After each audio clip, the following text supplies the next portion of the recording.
अस्सलाम वालेकुम। जैसे कि पिछली वीडियो में सही तरह भी नहीं बनी थी मेरी वीडियो, कुछ डिस्कनेक्ट इशू हो गया था। मैंने सिंपल आपको किस तरीके से फंक्शंस कॉल करवाते हैं वो बताया था, सिंपल और बेसिक सा था। ठीक है। और ग्लोबल वेरिएबल और लोकल वेरिएबल्स के बारे में भी कुछ कॉन्सेप्ट दिया था। तो इसमें मैं आपको ये फंक्शंस के अंदर फंक्शंस कॉल किस तरह होता है, ठीक है, और पेरेंट फंक्शंस का बताऊंगी, ग्लोबल फंक्शंस का बताऊंगी, और आपको फंक्शंस के जितने भी टाइप्स है ना वो इंशाल्लाह आज हम कवर कर देंगे इस वीडियो में। ये फंक्शंस की लास्ट वीडियो होगी, तो चले चलते हैं हम। तो उसके लिए मैं आपको किस तरीके से मतलब फंक्शंस का स्कोप सबसे पहले आपको ये बताऊंगी, ठीक है। ये इसमें कुछ कोड मैंने करके रखा हुआ है, ये आपको मैं समझाती हूँ, लेकिन अगर इसमें कोई भी आपको कंफ्यूजन हो तो आप मुझसे पूछ सकते हैं, ठीक है। तो सबसे पहले ये इसी तरह से मैंने ये हेडिंग दे दी, जो भी ये वैसे HTML का कोड है, आपको पता है यहाँ से यहाँ तक इम्पोर्टेंट है, वो चीज आपको समझनी है, ठीक है। तो हम समझते हैं, सबसे पहले एक मैंने वेरिएबल डिफाइन कर लिया, ठीक है, नम के नाम से, जो भी वेरिएबल्स है, टू, जो भी मैंने डिफाइन कर दिया, ठीक है। अब मैंने आपको राइट का पिछली वीडियो में बताया था कि राइट का क्या किस तरह काम करे। ये राइट क्या कर रहा है, अब ये हमारे पास वेब पेज में जाके ये हम क्या कर देगा, प्रिंट कर देगा, यानी कि जो भी चीज आप प्रिंट करवानी, प्रिंट के लिए यूज नहीं होता, याद रखिएगा। मैं आपको प्रिंट के लिए एक वो बताऊंगी कि हम यूज करते थे प्रॉम्प्ट, ठीक है।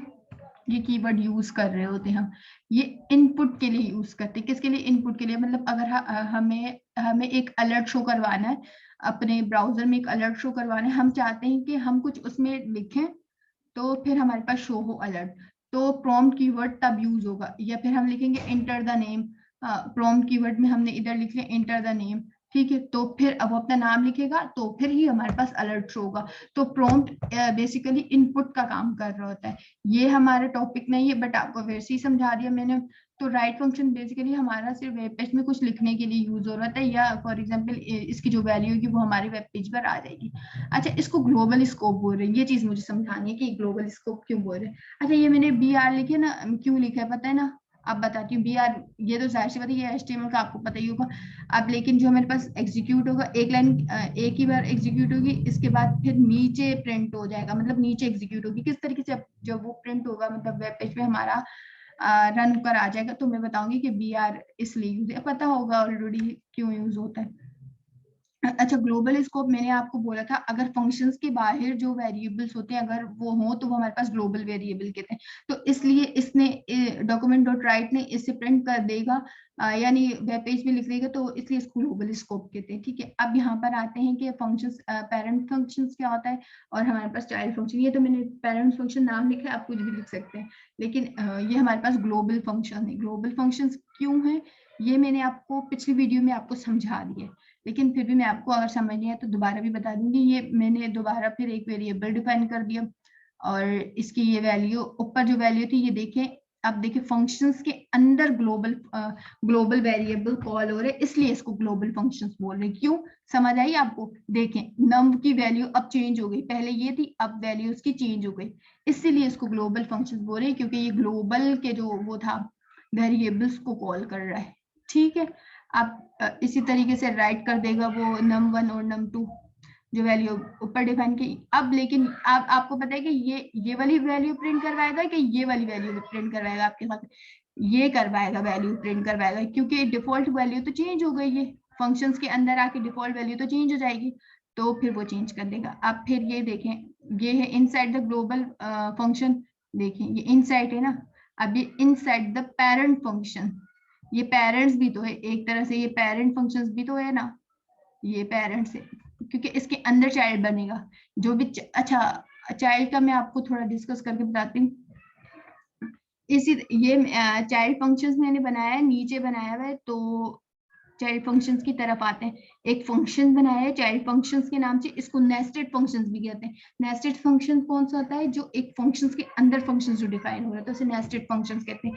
उसमें मैंने जैसे कि एक नम वेरिएबल डिफाइन कर लिया, ठीक है, वेरिएबल डिफाइन किया और सिंपल राइट कर दिया num2 या num3 जो वैल्यू ऊपर मैंने डिफाइन की हुई थी, ठीक है।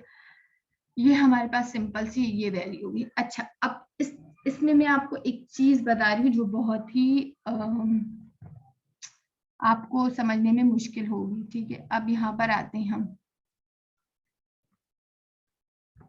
यहाँ तक मैंने समझा दिया था कि फिर हम चाइल्ड फंक्शन हमने कॉल किया, फिर उसको सिंपल हमने लिख लिया। अब ये चाइल्ड फंक्शन है, नेस्टेड फंक्शंस भी समझा दिए। इसमें क्या चीज, अब सिंपल क्योंकि पेरेंट फंक्शन हमारे पास ये था, और क्योंकि हमने वैसे अगर हम पाइथन में देखें तो हम चाइल्ड में ऊपर वाले जो फंक्शन है उसका रेफरेंस दे रहे होते हैं, लेकिन इसमें अगर देखें तो इसमें हम पेरेंट्स के अंदर चाइल्ड को फंक्शंस को क्या कर रहे हैं, ये देख रहे हैं ना, पेरेंट्स के अंदर हम चाइल्ड को कॉल कर रहे हैं। ये देखें, चाइल्ड का फंक्शन नीचे बना हुआ है लेकिन हम ऊपर कॉल कर रहे हैं। ये देखिए, ये जितना ये आप देख रहे हैं ना, इसमें कॉल कर रहे हैं।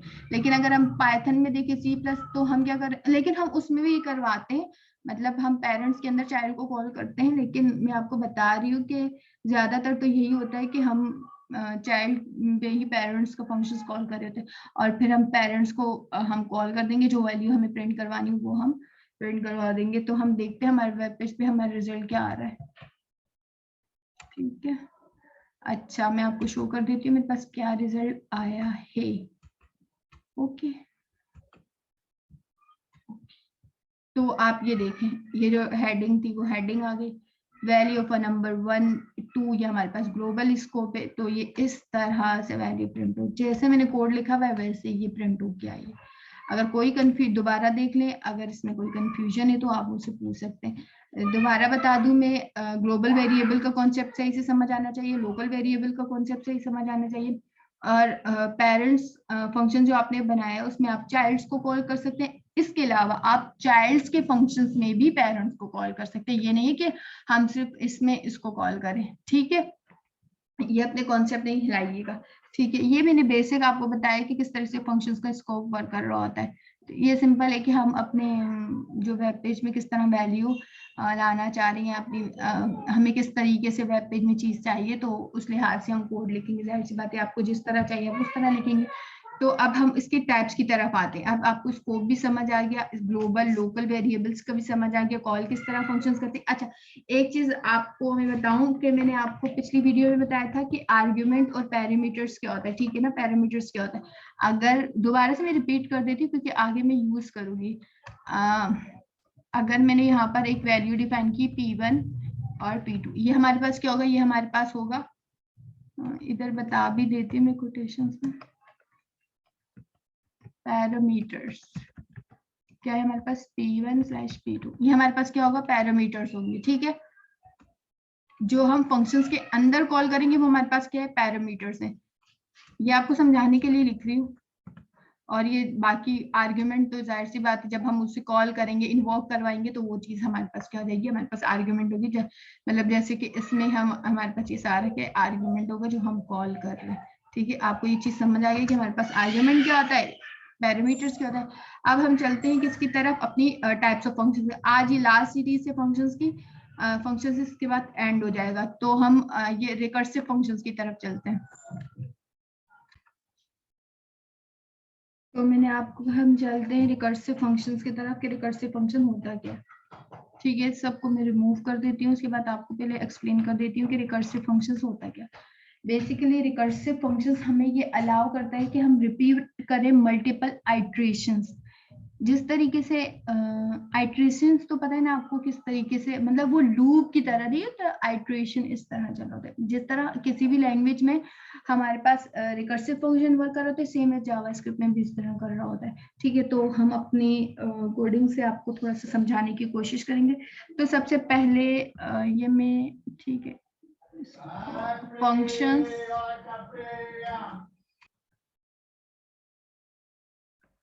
तो चले चलते हैं हम कि मैं सबसे पहले वेरिएबल्स डिफाइन कर लेती हूँ।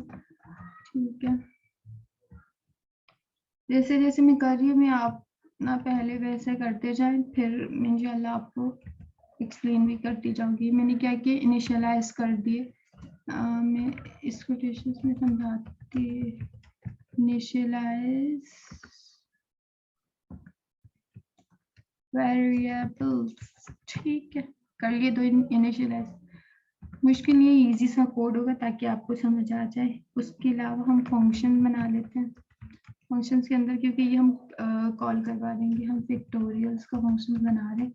आप ये नहीं कि जो मैं लिख रही हूँ आप किसी तरह भी फंक्शंस बना सकते हैं, ये सिंपल मैं आपको बता रही हूँ। कॉन्सेप्ट समझाने के लिए बना रही हूँ, ठीक है। Number, okay.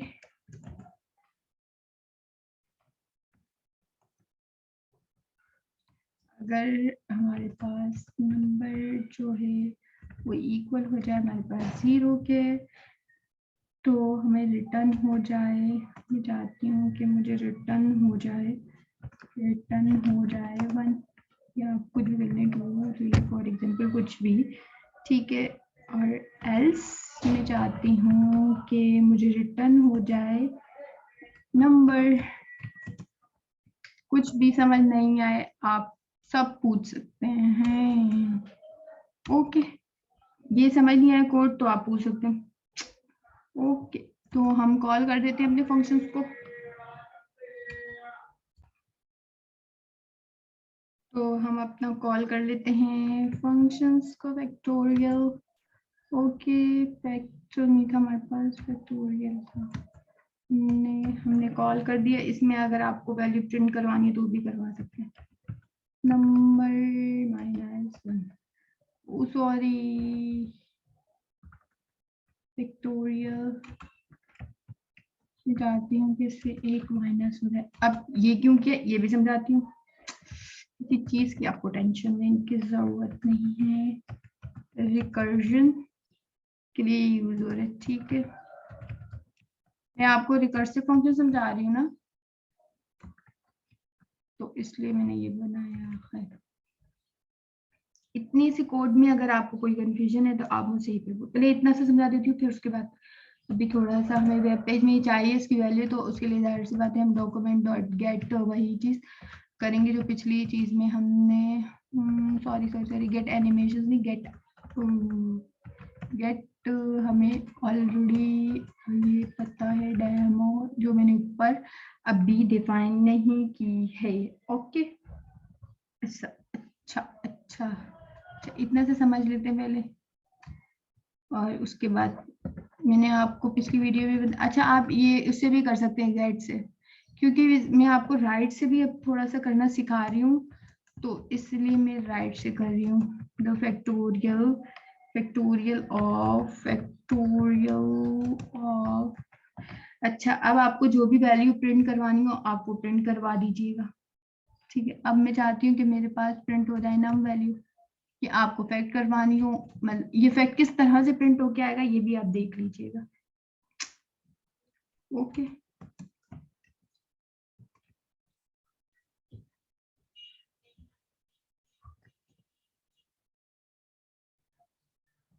बस, अच्छा, ठीक है। हमने फंक्शंस को कॉल भी करना है, हमारा फंक्शन है फैक्टोरियल, ओके ओके। अब मैं आपको बताती हूँ कि ये किस तरह से वर्क कर रहा है।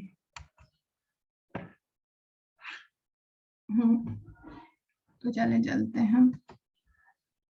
अच्छा, सबसे पहले मैंने वेरिएबल्स इनिशियलाइज कर लिया, यहाँ फंक्शंस बनाया, ठीक है। ये हमारे पास क्या है, फंक्शन, साथ साथ लिख लूं ताकि आपको समझ भी आ जाए। इफ की कंडीशन लगाइए कि अगर हमारे पास जो नंबर, ये देखें, ये मैंने इसको डिफाइन कर रहा है, ठीक है। मैंने नंबर के नाम से नंबर, मतलब अच्छा आपको कंफ्यूजन हो जाएगी तो मैं पूरा लिख लेती हूँ। अगर हमारे पास नंबर इक्वल होगा 0 के तो वो हमें रिटर्न कर दे 2, अदरवाइज वो हमें रिटर्न कर दे, क्या रिटर्न कर दे, नंबर रिटर्न कर दे, ठीक है। अच्छा, क्योंकि हम ये फैक्टोरियल कर रहे तो हमें क्या रिटर्न करें, उसके पीछे जितने भी नंबर हैं, अच्छा उसकी मल्टीप्लिकेशन रिटर्न कर दे। ये समझ नहीं आएगा ना, मैं समझाऊंगी अभी, आप बस इसको सिर्फ इस तरह से समझ लें इसके कोड को। उसके बाद मैंने अच्छा, अब यहाँ पर रिकर्सिव फंक्शंस किस तरह काम कर रहे हैं, ठीक है। फॉर एग्जाम्पल अगर मैंने यहाँ पर वैल्यू दी, मैंने यहाँ पर कॉल करवाया ना नम को, लेकिन मैंने कोई वैल्यू डिफाइन नहीं की, लेकिन मैं यहाँ वैल्यू डिफाइन कर रही हूँ 4, ठीक है। ये वर्क किस तरह से करेगा कि मैं आपको इधर समझाती हूँ। रिकर्सिव फंक्शन किस तरह वर्क करेगा कि ये पीछे जाएगा 4, मल्टीप्लाई हो जाएगा 3, फिर मल्टीप्लाई हो जाएगा 2, फिर मल्टीप्लाई हो जाएगा 1। तो रिकर्सिव फंक्शन इस तरह काम करेगा, रिकर्जन पीछे पीछे चलेगा, मतलब ये फैक्टोरियल से रिलेटेड है ना, तो इसलिए समझा रही हूँ आपको कि रिकर्सिव फंक्शन 1 माइनस करेगा, इसलिए मैंने नंबर से 1 माइनस किए। ठीक है, इसमें कोई कंफ्यूजन है तो आप मुझसे दोबारा पूछ लें, लेकिन ये रिकर्सिव फंक्शन इस तरह से वर्क करेगा, ये मैंने बताया, और फिर इसका फिर ये आपको आंसर आ जाएगा। ठीक है, इसमें ये आ गया। और dot right, document dot right तो सिंपल है, मैंने फैक्टोरियल की जो वैल्यू मैंने यहाँ दी है वो वैल्यू रिकर्सिव होकर हमारे पास आ जाएगी। तो हम ब्राउजर में देखते हैं कि इसका क्या आंसर आता है। तो जैसे कि आप देख रहे हैं कि हमारे पास आंसर आ गया, द फैक्टोरियल ऑफ 5 इज 120। तो दोबारा हम अपने कोड की तरफ जाते हैं, वीएस की तरफ जाते हैं, और उसको मैं दोबारा एक बार समझा देती हूँ अगर आपको समझ नहीं आया हो तो। सबसे पहले मैंने इनिशियलाइज की 2 वेरिएबल फैक्टोरियल के नाम से। ठीक है, एक वेरिएबल सॉरी फंक्शंस बनाया फैक्टोरियल के नाम से, उसमें नंबर मैंने डिफाइन कर दिया। ठीक है, पैरामीटर, इसमें नंबर नहीं वो नहीं बोलेंगे, क्योंकि ये जैसे हमारे पास पैरामीटर हमने नंबर के नाम से, उसमें बोला अगर हमारे पास नंबर जो नंबर इक्वल होगा 5 0 के इक्वल हो जाएगा। अच्छा, ये जो है इफ कंडीशंस किस तरह वर्क कर रही है ये भी मैं आपको समझाती हूँ। अगर हमारा नंबर इक्वल हो 0 के, या तो रिटर्न कर दे 1, एल्स हमें ये चीज। अच्छा, मैंने अभी इसमें एडिशन की, क्योंकि हमारा ये रन होकर आंसर नहीं आ रहा था, तो मैंने ये एडिशन की थी कि ये चीज देखें। अगर हम फैक्टोरियल का देखें तो फैक्टोरियल अगर कोई हमसे पूछे कि 3 का फैक्टोरियल बताए, तो 3 का फैक्टोरियल ऑब्वियसली क्या होगा हमारे पास, 3 का फैक्टोरियल हमारे पास 6 होगा। यानी कि ये वर्क किस तरह कर रहा है हमारे पास, 3 मल्टीप्लाई बाय 2, यानी कि पीछे जा रहा है, मतलब 1 माइनस होगा। तो हमने कॉल कर दिया फंक्शंस को, ठीक है, और जो हमारे पास नंबर पिछला वाला है वो मल्टीप्लाई कर दिया, यानी कि हमारे पास 3 मल्टीप्लाई हो जाएगा किससे, 1 माइनस होगा तो क्या हो जाएगा 2 से। हमें किसका फैक्टोरियल चाहिए, 5 का फैक्टोरियल चाहिए, तो फिर क्या हो जाएगा, पीछे हो जाएगा, यानी कि 5 मल्टीप्लाई हो जाएगा 4 से, फिर 4 मल्टीप्लाई हो जाएगा किससे, 3 से, फिर 3 मल्टीप्लाई हो जाएगा 2 से, फिर 2 मल्टीप्लाई हो जाएगा 1 से, जब तक ये चलेगा जब तक हमारे पास नंबर इक्वल नहीं हो जाता किसके, 0 के। ओके, इतना समझ आ गया, ये इस तरह से वर्क कर रहा है हमारे पास रिकर्सिव फंक्शन। ओके, और फिर नीचे सिंपल हमने जो हमें प्रिंट करवाना था अपनी वेब पेज में, तो दोबारा इसका आंसर देख लिया, हमारे पास 5 का फैक्टोरियल भी आ गया। अभी भी मैंने शो करवाया था, देखिए 120 आंसर आ रहा है कि 5 मल्टीप्लाई बाय 4 मल्टीप्लाई बाय 3 ये जो था। ठीक है, अब एक और हम समझेंगे एरो फंक्शंस के बारे में हम समझेंगे। तो वीएस की तरफ दोबारा चलती हूँ मैं, और मैं आपको समझा देती हूँ। तो फिर पहले रिकर्सिव फंक्शन तो समझ आ गया होगा, अगर उसमें कोई भी आपको पूछना हो तो आप मुझसे कमेंट बॉक्स में पूछ सकते हो। अच्छा, उसके अलावा मैं अब आपको दूसरी चीज समझाऊंगी, एरो फंक्शंस। हम अगर आप रिकर्सिव फंक्शंस में देखें, रिकर्सिवली हमारा फंक्शंस वर्क कर रहा था, लेकिन उसमें हमें फंक्शंस को डिफाइन करना पड़ता है, उसके अंदर पैरामीटर्स डिफाइन करने पड़ते हैं, आर्ग्यूमेंट्स डिफाइन करना पड़ता है, राइट फंक्शन से जो हमें वेब पेज में हमें चाहिए होता है, तो वो हमें राइट फंक्शन से डिक्लेयर करवाना होता है। ठीक है, लेकिन एरो फंक्शंस की बात थोड़ी सी चेंज है। एरो फंक्शंस में हम यूज करते हैं एरो को, रादर देन हम यूज करें फंक्शंस कीवर्ड। रिकर्सिव फंक्शंस में क्या आ रहा था कि हम कीवर्ड यूज कर रहे थे ना, पीछे मैंने आपको बताई थी। ठीक है, नम हमने और फैक्ट वेरिएबल्स डिफाइन करके उसे फंक्शंस के अंदर हमने फैक्टोरियल के फंक्शंस में डिफाइन किया था। ठीक है, लेकिन इसमें जो हम ये एरो फंक्शंस में, जो अभी मैं इसका भी जो मैंने कोड बेसिकली बहुत इजी सा है वो मैं आपको समझा देती हूँ। एरो फंक्शंस वर्क किस तरह करते हैं, इसमें सिंपल सी, इसमें और जो हमारे पास आइट्रेशंस वाला था रिकर्सिव फंक्शंस था, उसमें क्या डिफरेंस है कि उसमें हम फंक्शंस का कीवर्ड यूज करके फंक्शंस बोलते हैं कि हमारे पास फंक्शन है, और इसमें हम एरो को यूज करके हम बोलते हैं हमारे पास फंक्शन। सिंपल दोनों में ये डिफरेंस होता है। तो चले हम चलते हैं, चलें अब चलते हैं अपने कोड की तरफ। तो ये देखें, सिंपल वही HTML की थोड़ी सी कीवर्ड वगैरह लिख रहे हैं, फिर हमने एक फंक्शंस डिफाइन कर दिया हेलो के नाम से। अच्छा, मैंने आपको बोला है कि हम एरो वाला फंक्शंस यूज करते हैं, फंक्शंस यूज नहीं करते। अच्छा, इसमें फंक्शंस हम यूज करते हैं, मैं आपको भी समझाती हूँ। ठीक है, सबसे पहले ये कोड समझ लें, उसके बाद समझाती हूँ इन दोनों में क्या डिफरेंस है। ठीक है, सबसे पहले मैंने एक फंक्शंस डिक्लेयर कर लिया, उसके बाद मेरे रिटर्न चाहिए मैं हेलो प्लस स्ट्रिंग जो मैं यहाँ पर अगर फॉर एग्जांपल हम इतने से कोड को अभी नहीं देख रहे, ठीक है, हम सिर्फ इस पे फोकस करते हैं अपने इतने से कोड पर।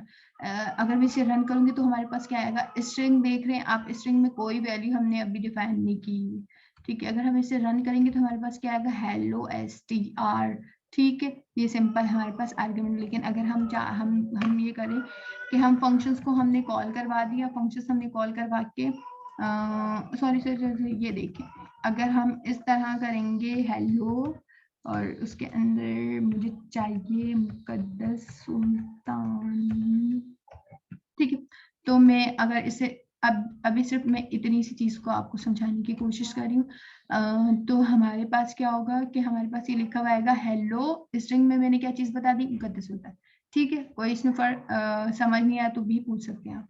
ओके, ये सिंपल, ये तो मैं समझाने के लिए आपको समझा रही थी, मेरा असल मकसद था कि एरो फंक्शंस के बारे में समझाना, ठीक है। अगर उसके बाद अब मैं चाहती हूँ कि मेरे पास जो उसमें लिखा हुआ आ जाए कि बाय फंक्शंस बॉर्डर में लिखा जाए एक लाइन के बाद एक आए, तो इसलिए br यूज किया मैंने, ठीक है।